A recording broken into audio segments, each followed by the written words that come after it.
Be me, 34, tech founder, exited last venture for low 8 figures.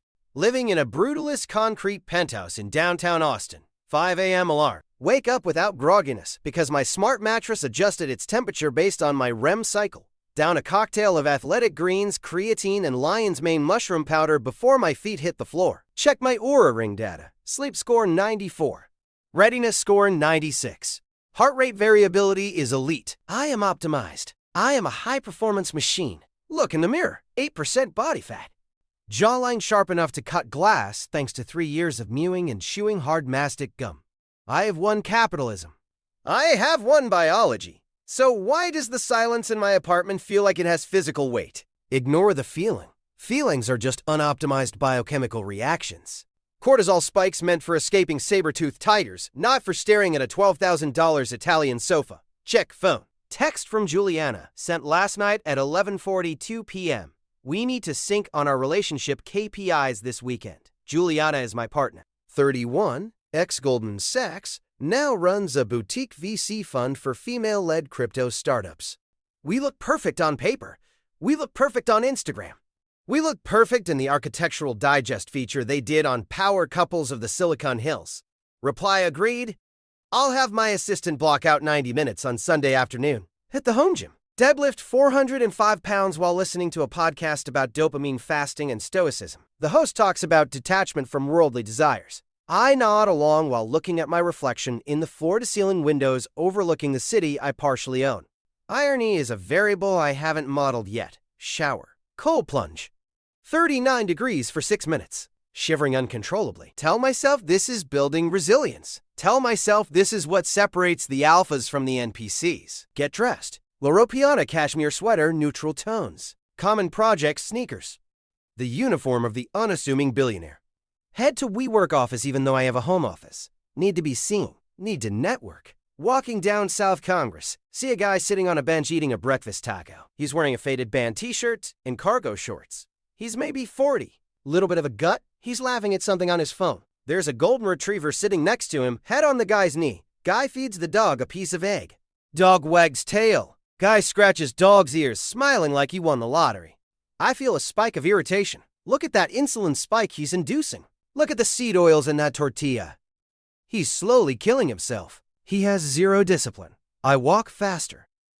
My heart rate monitor buzzes. Stress detected. Breathe in for 4, hold for 7, out for 8. Reset. Arrive at office. Meeting with my mastermind group. 4 other guys just like me. Brad, SaaS founder. Tyler, crypto hedge fund. Simon, biohacking influencer. We sit around a reclaimed wood table drinking matcha that tastes like grass and dirt. So, Brad starts.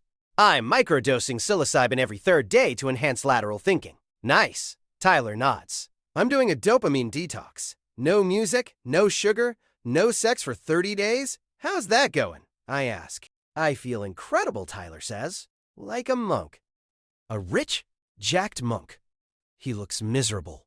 His eyes are dead, but his skin is glowing from the red light therapy, so we all nod in approval. Simon turns to me. How's things with Juliana? You guys lock in that merger yet? He means marriage. We're iterating, I say. Analyzing the long-term compatibility metrics. Smart, Simon says. Don't want to get rug pulled by a divorce court. Protect the assets. She's a high-value asset herself, I say defensively. Of course, Brad says. She's a killer. A 10/10 in the marketplace. Marketplace. We talk about women like we talk about Ethereum. Volatile assets to be hedged against. Leave the meeting feeling hollow. Open Instagram. See a post from my college roommate, Dave. Dave dropped out junior year. Works as a high school history teacher in Ohio. Makes maybe $60,000 a year. Photo is him and his wife. She's plain. No lip filler. No filter. Wearing a bulky sweater. They're at a pumpkin patch. Holding a baby. Dave looks tired, but his eyes are actually smiling. Caption: Sunday with my whole world. Comments are all heart emojis from family. 0 comments about grind set or hustle. I almost comment, cute kid, but stop. Feels weird. Feels like I'm looking at a different species. Scroll past. Algorithm shows me a video of a guy taking an ice bath in a frozen lake. Conquer your inner bitch, the text screams. Double tap.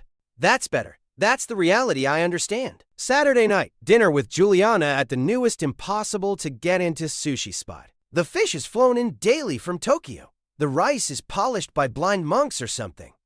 Bill will be $800. Juliana looks stunning. Dress is structured, architectural. Hair is sleek. She looks like a render of a perfect woman. So, she says, picking at a piece of otor. I ran the numbers on a joint real estate portfolio. She pulls out an iPad at the dinner table. If we leverage your equity in the holdings company and my liquid capital, we can acquire 3 multifamily units in East Austin. I stare at the spreadsheet. It's beautiful. The returns are solid. Looks good, I say. Also, she continues, swiping left, I've been thinking about our personal brand. Our brand? Yes. We need to be more cohesive. I think we should hire a content strategist to capture our weekends. Show the balance aspect. Balance, I repeat. People love the power couple who meditates together angle. It plays well with LPs. She's talking about monetizing our downtime. She's talking about turning our relationship into content. I look at her. Really look at her. There is nothing behind her eyes but ambition. She doesn't see me. She sees a co-founder for Life Inc. Juliana, I say. She's typing a note. Do you love me? She stops typing. Looks up. A flicker of annoyance crosses her face. What kind of question is that? A data point, I say. Binary. Yes or no? She sighs. Puts the iPad down. I value you immensely. We are aligned on values, lifestyle, and trajectory. We make each other better. That is the modern definition of love, isn't it? Is it? Don't be dramatic. It's inefficient. She picks up her chopsticks. Now, about the multifamily units, my chest gets tight. Apple Watch buzzes. High heart rate alert. 120 BPM.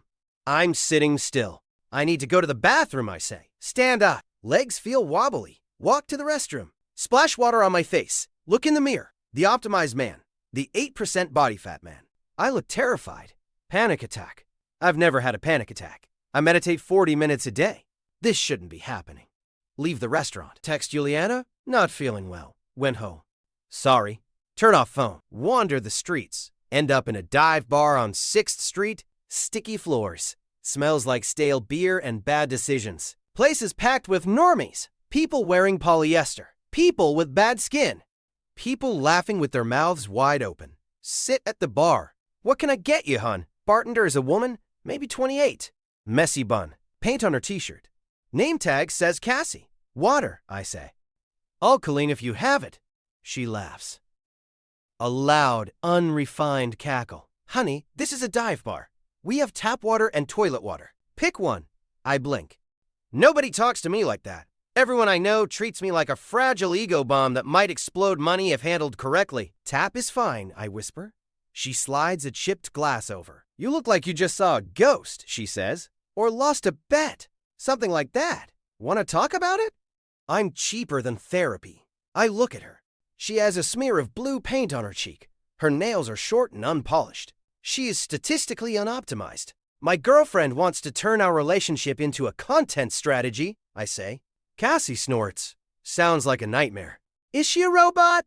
Basically. And let me guess. You're the robot repairman? I think I'm also a robot. She leans on the bar. Well, Mr. Robot, you're drinking tap water at a place called the Rusty Nail.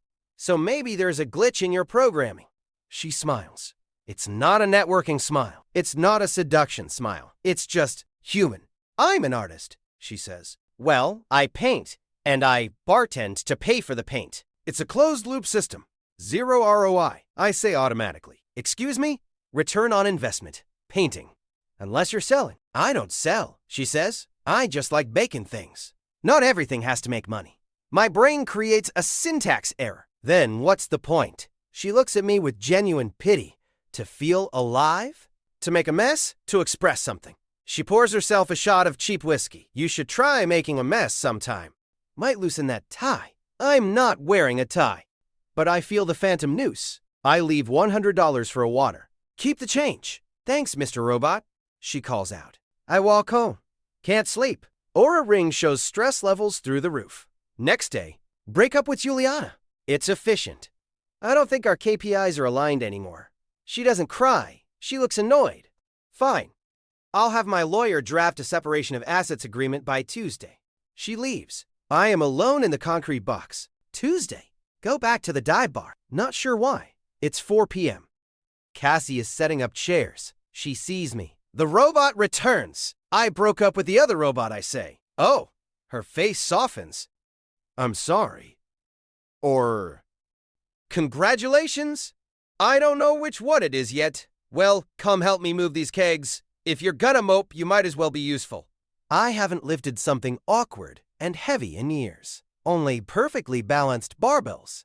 I struggle with a keg, strain my lower back. Careful, muscle man, she laughs. Those gym muscles are for show. These are working muscles. She lifts it easily. We talk for 3 hours. I tell her about the cold plunges. She laughs until she cries. You voluntarily freeze yourself? Rich people are insane. I tell her about the mouth taping. So you look like a hostage while you sleep? That's your pickup line? She tells me about her painting, about her student loans, about her cat, Mr. Cat. Business? She eats a bag of flammin' hot Cheetos while we talk. My nutrition app is screaming in my head. But I eat one. It tastes like chemicals and burning. It tastes amazing. Want to see my studio? She asks. Is it optimized for workflow? It's a garage behind a laundromat. Come on, we go. It's chaos. Canvases everywhere. Smells like turpentine and lavender. She shows me a painting of a storm. It's violent and dark and beautiful. How long did this take? I ask. 6 months. And you won't sell it? Nope, it's mine. It's how I felt that winter. I look at it. I feel something. Not a dopamine hit. Not a serotonin boost. Just resonance. We start hanging out. No dates. Just hanging. We go to a flea market. We eat tacos from a truck with a C health rating. I stop wearing the Aurora ring. The tan line on my finger fades. 2 weeks later, mastermind group meeting. I walk in. I'm wearing a vintage t-shirt Cassie found for me. It has a wolf howling at the moon. It is objectively cringe. What are you wearing? Tyler asks. Cotton, I say. You look soft, Simon says, scanning my face. Inflammation? Probably, I say. I eat a burger. With the bun, the room goes silent. Horror. Why? Brad whispers. Because it tasted good. But the gluten, the glycemic index, I don't care, I say. I realize it's true. I met someone, I say. Is she a founder? No. Model? No. Influencer? She's a bartender and a painter. Tyler laughs. A cruel, sharp laugh. So you're slumping, having a midlife crisis, getting a manic pixie dream girl to fix you. She's not fixing me, I say. She's just being. She's a liability, Simon says. Think about the prenup. Think about the intellectual conversation gap. What are you going to talk about? Paint drying? We talk about everything, I say. Last night we talked about ghosts for 2 hours. Ghosts, Brad says. Unverifiable data. Exactly. I look at them. My tribe. My peers. They look exhausted. They look terrified of aging. Terrified of dying. Terrified of being ordinary. I think I'm done with the mastermind, I say. You can't leave, Tyler says. We have a blood oath and a monthly retainer. Keep the retainer. I walk out. Call Cassie. Hey, Mr. Robot, what's up? I just quit the robot factory. Good. Want to come over? Mr. Business caught a moth and he's very proud. I'm on my way. 6 months later. Be me, 35. Body fat unknown, maybe 15%. Who cares? Living in a bungalow in South Austin with Cassie. Sold the penthouse? Too much gray. We have a garden. I'm terrible at gardening. Everything I touch dies, but Cassie laughs and says it's part of the cycle. I'm funding her art studio, not as an investment, just because I want to see what she makes. We go to a gallery opening for her show, the Unoptimized Collection. It's paintings of people sleeping, eating, laughing. Ugly, messy, human stuff. Juliana is there. She heard I was back in town. She looks sharp, jagged. Scanning the room for value. She walks up to me, looks at my softer jawline, looks at Cassie, who is wearing a dress made of thrifted scarves. So Juliana says, this is the pivot. This is the pivot, I say. She doesn't look like she fits your demographic. She doesn't. Are you happy? Juliana asks. She asks it like she's asking if a stock is performing. I look at Cassie. She's laughing at a joke someone made, head thrown back, exposing her neck. Vulnerable. Real. I look back at Juliana. I don't track that metric anymore. What do you track? Nothing. I say, I just live. Juliana looks confused. Does a calculation in her head. Decide result is error. She walks away to network with a crypto artist. Cassie comes over, wraps her arm around my waist. Who was the ice queen? Old business partner. She looked miserable. She's winning, I say. Winning what? The game. Cassie rests her head on my shoulder. Stupid game. Yeah, I say. Stupid game. We leave early. Stop for ice cream. I get double chocolate. Brain freeze. Laugh until my sides hurt. Heart rate is probably 140. Cortisol probably high from the sugar.